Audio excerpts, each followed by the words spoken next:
Primetime local news, serving the Lakeland and Midwest regions. It's a Border City Christmas tradition lighting up the night.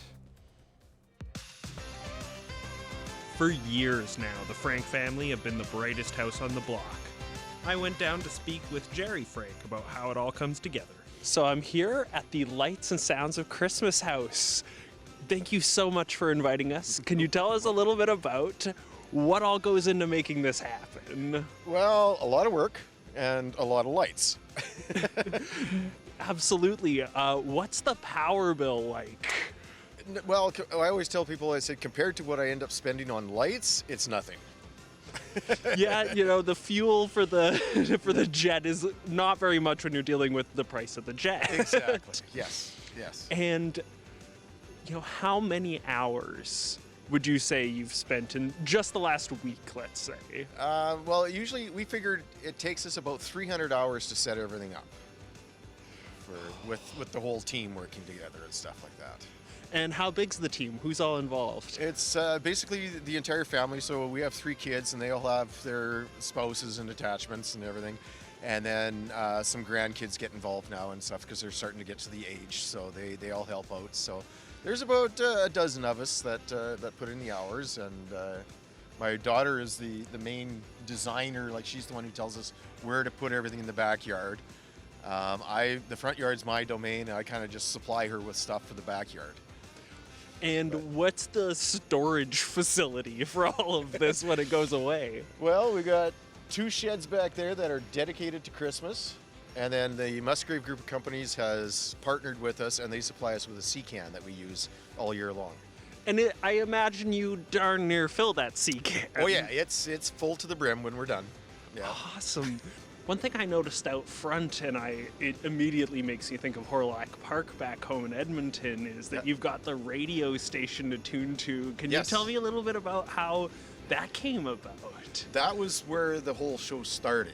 Okay. I got hooked on a video that I saw on YouTube at one point of a house down in, I think it was somewhere in Utah. And he had a beautiful display that was all synchronized to music and everything. And it was just like, that would be so cool to do. And so I did some research, found out what was being involved, and then I bought these special controllers to be able to do it. And then you can buy a little small FM transmitter, so it's good for a few blocks. And then we just broadcast the music on that, and then people can hear it in their vehicles and then still see the lights, and then have everything dance to the music. So, and I mean, we always appreciate any help we can get from, you know, whether it's businesses or community or people or whatever it is. I mean, it's a lot of work, but I mean, the whole community gets to benefit from it, so it's kind of a win-win. And I've noticed you've got a little bit of the moving inflatables going on. It's just a hair cold for them right now. Yeah. But that's something I've only noticed in the last year or two. I imagine you have your hand on the pulse of what's new in Christmas decorations. It does change a little bit all the time. They always come up with new things and stuff. But we try to, you know, pick up a few new items every year. We have different ways of getting some of the newer stuff without costing a huge amount out of pocket. But like I say, we try to rotate our display around a bit to keep it fresh. Awesome. Well, thank you so much for inviting us out, and I really appreciate it. Happy holidays. Yep. The thousands of lights, hundreds of hours of work, and a community of helpers and businesses bring together something really special. Ian Tidswell, Primetime Local News. Indiana Jones, Guardians of the Galaxy, and more in this week's entertainment panel with Abby St. John and Shelby Clark. Joining us today for this week's entertainment panel is Abby St. John. Thank you so much for taking the time to speak with us today. We aren't feeling the best for today, but we're here. Sorry about our voices, or my voice in particular. Yeah, we're getting through it. We're getting through it. Yeah, but you know, we have to make it for the entertainment panel. Course. It's a must. Yeah. So, yeah. Of course. And if you know us, we're Marvel fans, and this is a big one that we had to bring into this panel. We could not speak about this, and we got the first trailer and poster for Guardians of the Galaxy Volume 3. amazing. I think a lot of people are super excited, especially after that holiday special they had. I haven't watched that one yet. I'm waiting until more in the holidays. I kind of wanted to be able to save it for then. But for this trailer already, looks like it's definitely going to be an emotional one, which is such a twist when it comes to Guardians of the Galaxy. But I think we're getting into those phases, of course, where there's going to be some farewells. Yes, definitely. And we've seen throughout the other movies in the phases as well, in the recent phases, it's talking a lot about grief and moving on from grief and dealing with it. And this one doesn't seem as grief-filled. It's more of just, sticking together. I know there's a line in the trailer where Peter is saying that all our lives we've ran from things. And then Rocket goes, Pete, I'm tired of running. So that's more of like coming to the realization that they are a family, that they are a group, even though, obviously the Guardians trilogy is coming to an end and James Gunn is stepping away from Marvel. As we know, he's moved on to the DC EU, so which is sad, but hopefully it gives some hope and light to DC. But Guardians Volume 3, they're back after the majority of the team was snapped. The only two that survived the snap was Rocket and Nebula. So we have the whole team back again. Of course, we're going to see how Gamora fits in because it's the Gamora from 2014. So that's going to be interesting to see as well. Yeah. We get a bit of Rocket's background, where he came from, how he became Rocket. So that's going to be, I think, probably one of the saddest parts of the movie because we've seen kind of glimpses of it. His back all messed up with the machinery that's been put into him, and he's been a little bit emotional when the subject is brought up. So we're gonna see how he became Rocket, which I think will be the saddest point. We get a glimpse of Adam Warlock, played by Will Poulter. Who knows? He's supposed to be this perfect being, so that's gonna be interesting as well. I think it's going to be a perfect wrap-up to the Guardians trilogy. It's not coming out till May 5th, which is sad, so we have a little bit whiles away, but I'm very excited to see this movie. Yeah, I think it's going to be good and a nice wrap-up when it comes to, like you're saying, for the Guardians. Even though it's going to be some emotional aspects, you could see some very sad faces crying in the trailer that it's like, oh man, what are we going to get? But it's going to be interesting. I think Rocket is definitely going to be bringing some emotional stuff for sure. He had that classic, comedy character, and he's been through a lot, but, he just kind of copes with it through humor. So when you kind of find out more about his backstory and what happens, I think it's going to be sad, but I really do hope it's going to be a nice wrap up for this set of movies and with Guardians. So I think it's going to be good. Yeah, May is going to come up very soon. It's going to fly by way faster than everyone would expect. But we got another trailer that came out this week. I feel like there were so many trailers that did, we can only talk about so many, but among them, I think a lot of people are excited for is Indiana Jones 5 and the Dial of Destiny. And many people are excited because Harrison Ford definitely aged up, of course. So he looks a lot older in this one, but it's going to be cool to see him kind of back in action, even at his, big age. Yes, yeah. The last time we saw him as Indiana Jones was in 2008 in the Kingdom of the Crystal Skull. We don't get to see too much on what it's about, but Indiana Jones is now a professor. In his older age, as you said, yes, Harrison Ford is a lot older than what he was in 2008. That's life. But I still think he's going to kill the role. I think he's a fantastic actor. He misses the action. He misses his hat. He misses his whip. He misses being Indiana Jones and going on adventures. It just seems like it. So he gets back into that action when villains, I guess, pop up. And it seems like he's going to be fighting alongside his goddaughter, which will be interesting to see as well. Now, this is the first one out of the entire series that Steven Spielberg is not directing, and it is not written by George Lucas. However, they are executive producers, so they still have a touch or a hand in the making of this movie. It is being directed by James Mangold, and he co-wrote it with Jez Butterworth and John Henry Butterworth. So different writers, different directors. However, you'll still get Steven Spielberg and George Lucas's touch on it because they are producers. So that is something to keep in mind. with fans that although it's not being directed and written by the same people, they still have a hand in making it. Yeah. So it's going to be interesting to see how it differs from the other movies from a different director and different writers as well.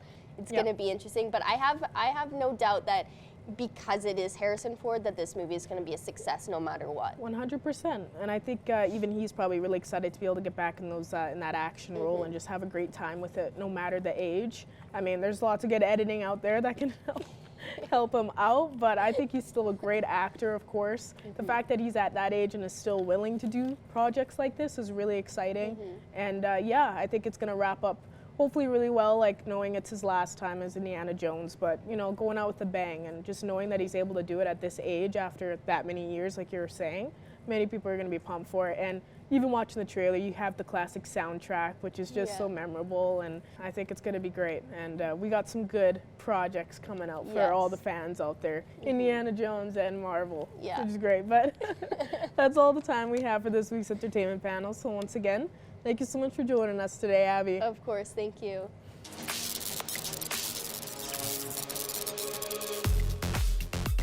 Downtown Lloydminster, it is going to be busy here tomorrow for the annual Here Comes Santa Claus Day. It is full of free, fun activities that you and your family can enjoy. Start your day with a free pancake breakfast over at the Lloydminster Legion. The Lloydminster Kinsman Club, they're going to be cooking up those delicious pancakes for you and your family to enjoy. You can head to May Cinema 6, and you've got an opportunity, thanks to Crewmaster Transport, to check out a free showing of the movie Elf. Right here at the Atrium Center at 11 a.m. That's when Santa's going to make his arrival. The Grinch is coming too. And thanks to great local sponsors, they've got treats for some of the kids that visit with them as well. Then there's an opportunity to head over to the Olive Tree, make a gingerbread house. Also, you've got an opportunity to decorate Christmas cookies at Grace United Church. And to wrap up the day, a huge fireworks display thanks to Service Credit Union and the new Lloydminster Nissan. There's so many fun, free activities. To get the full listing, head to our website or pick up a copy of the Meridian Source. Coming up tomorrow, you've got an opportunity to get a start or maybe even wrap up your Christmas shopping by finding some really unique items at the Harvest Collective Holiday Edition Market. Check it out at the Lloydex tomorrow between 10 and 4. Over 40 different great vendors are going to be on hand. Admission will be free, but they are going to be accepting donations, and those donations will go to the Lloydminster Men's Shelter. And there's still a few tickets left for the House of Paws Dinner Theater. Night 1 is coming up on Thursday night, and you get a delicious meal, a really fun show, and a chance to dance the night away after the show. And proceeds this year are going to go towards medical costs for local rescues and shelters. To get your tickets, stop by Mel's Hair Shop here in downtown Lloydminster. Well, whatever you choose to do this weekend, we hope you stay safe and stay healthy.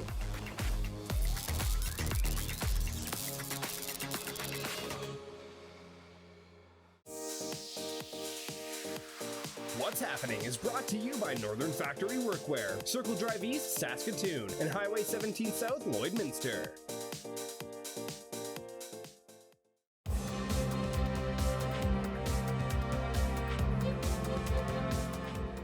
While baseball season may be well over, that doesn't stop the Bulldogs Baseball Academy from training athletes during the off-season. Adil Ahmed reports. Left-right flip or left-right shovel, okay? The scenes at the Synergy Vault Thursday night. U14 and U18 athletes getting fielding lessons from Josh Herback South. Some of those lessons include being in rhythm with the baseball and, most importantly, trusting their hands with it. We're fortunate enough to have a facility like this, and these are some of our younger guys in the 18U group, so a lot of this stuff is fresher to them, but we make sure that we're challenging them every minute that they're here. Good rule of thumb is, I'm just trying to get that ball back to my glove side and make that hop as easy as possible. And although the lessons may seem fresh to the younger athletes, Herback South understands mistakes will be made. However, his message is to make sure the athletes learn from them. We have no problem with guys making mistakes. We do struggle when guys make the same mistakes repetitively and they're not learning. So you can make 10 other mistakes, but don't make that same one again. So your feet are gonna have to work quicker and better than that. Here we go. Yes. And these athletes understand themselves that they would rather make these mistakes here than during a game time situation. If I mess up there, then no harm, no foul, because I have the correction that he tells me, and it will put less pressure on in a game. Winter training will continue on until next spring. In the meantime, the Academy is currently taking registrations, whether you have baseball experience or not. You can head over to the Academy's website below for more information. Adil Ahmed, Primetime, Local Sports. Furniture set and design supplied by Furniture Gallery and Furniture House, downtown Lloydminster. Jade, first off, thank you so much for joining me this afternoon. I really appreciate your time today. It is so exciting to get you on to talk about you and your music. You are this incredible singer-songwriter out of Manitoba. Now, tell us a little bit more about yourself. Thank you. I'm Cree from Mississippi Cree Nation, which is 5 hours north of our main city of Winnipeg. I didn't grow up there though. I grew up all over northern Manitoba. I moved a lot as a kid. Like I think I moved about 18 times by the time I was in high school, just like back and forth. So yeah, I lived literally all over Manitoba, not just with like my mom moving a lot, but with my job as well, as a millwright. So, and I'm a mom and I'm busy, busy, busy. You are very, very busy, and we got to talk about your 2022 here before we talk about what you got going on for next year, because I don't know about you, but I feel like this past year has just gone by way too quickly. But you are so busy releasing so many singles, and also you are a 2022 WCMA nominee and a 4-time 2022 MCMA nominee, which congratulations on those nominations. So well deserved. Let's talk about your 2022. What were some of the highlights and how was it for you?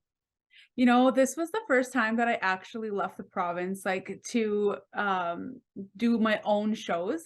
So I did a little mini tour of Ontario, which was like incredible for me. I absolutely love that. It was just me and my guitar player, and we played some really great venues over there. And then of course I was in Calgary. I was there a few times this year. I was there for I had a week at NMC, which was freaking amazing. I loved it. And then I was back there again for CCMAs, and I played like 6 showcases. It was a very busy weekend for me. And it was just great. I love Alberta. I just want to go back. And yeah, releasing singles, and now I'm working with Danny at Taylor Entertainment, and she's been really great in helping me navigate this all. And yeah, it's been a really busy, amazing year for me. I feel like it's been probably the best year yet for my music career. That is so exciting, and I'm so happy for you. And I feel like 2023 is going to be a big year for you as well, because Danny keeps telling me you're going to be releasing the best of the best music yet. So tell us, what do you have planned for next year? Yeah, so I'm recording right now. It's a long process for me to record because I just have to have everything like I'm very particular when it comes to music, and so I have been co-writing a lot, which I've never done before, which is super strange. Like usually in the past, I have always wrote my lyrics and melody. They were already done by the time I would go to the studio, and then I would like sing him the song, and me and Maria Pulver would figure out, you know, how the rest of it sounds together.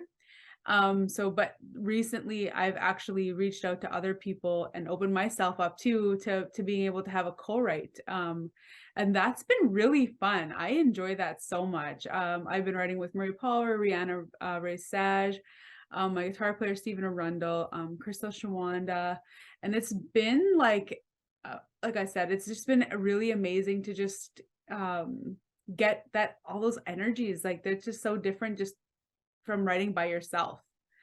So I'm just like trying to venture out and write some more and figure out, you know, my next, I need to get to that next, we always say that next step, but I don't like that. Like the next, I don't know, the next little hill. I think you're totally going to get there, and I'm very excited for you to get there. Now, I noticed you have your Christmas decorations up already, and I'm very excited for Christmas this year. What are your plans for Christmas? I had my Christmas decorations up literally November 12th. I am one of those people. I love it. I have 2 trees. I could try and show you here, this whole mantle is like covered in Christmas stuff. I am insane when it comes to Christmas decorations. I love them so much.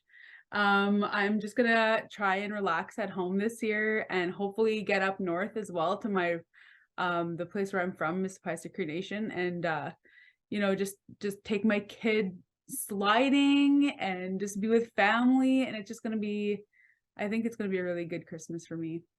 Oh, that sounds so wonderful. And I love the fact that you love Christmas so much because I also love Christmas so much.